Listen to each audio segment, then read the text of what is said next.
Welcome back to Indy Style. We're so glad you're here. You know, sleep is essential to our well-being, so disruptive sleep can actually affect personal health, family life, and work. And here to talk about sleep health is Med Chief Medical Officer and sleep expert. We have Dr. Carlos Nunez. He's joining us now. Hello, welcome, Doc. Thanks for being with us. Hi, Mackenzie. Thank you for having me. Okay, first of all, let's talk about the importance of sleep and some aspects that people might know that sleep really affects throughout their entire day and their life. Yeah, sleep is one of the most important pillars of good health. There are three: diet and exercise, which we talk about all the time, but sleep is the one we tend to ignore the most. But it's so important. It is vital for the healthy functioning of your entire body, from your brain to your cardiovascular system.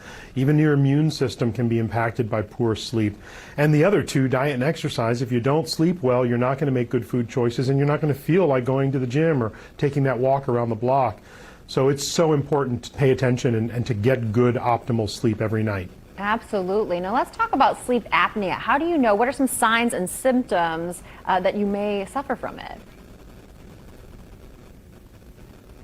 Yeah, so sleep apnea is a very prevalent condition that most people are completely undiagnosed. 54 million Americans have it, and 80% don't know they have it and are untreated. And the signs and symptoms are as simple as something like snoring. Now, everyone who snores doesn't have sleep apnea, but it's a sign. And severe snorers, or someone who's told that it sounds like you even stop breathing or gag or choke while you sleep, is a clear sign you may suffer from sleep apnea. But other things like waking up excessively tired, waking up with headaches, waking up sweaty, are signs of sleep apnea, and as I mentioned, can lead to devastating health consequences later in life. So it's important to know if you have this. Now, how can it be treated? So if we discover we do in fact have it, what are some of the new, the latest technologies? Yeah, so the gold standard treatment remains something called CPAP, which stands for continuous positive airway pressure.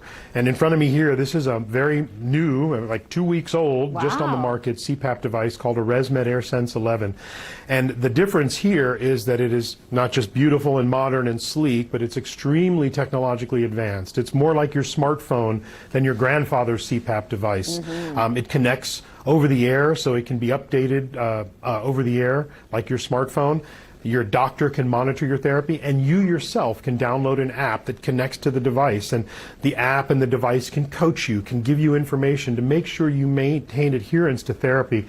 Being adherent is the key, because that's what helps you prevent the health consequences down the line. Tomorrow, you wake up tired, you're at increased risk for a car accident or a workplace injury. But years from now, untreated sleep apnea puts you at increased risk for things like Alzheimer's, cardiovascular disease, hypertension, atrial fibrillation.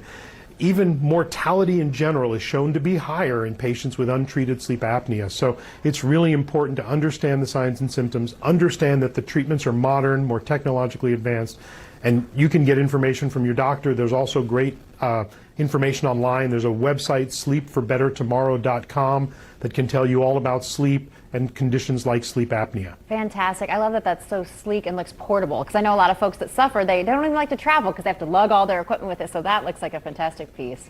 Thank you for all that you're doing and for shedding light. We appreciate you, Doc.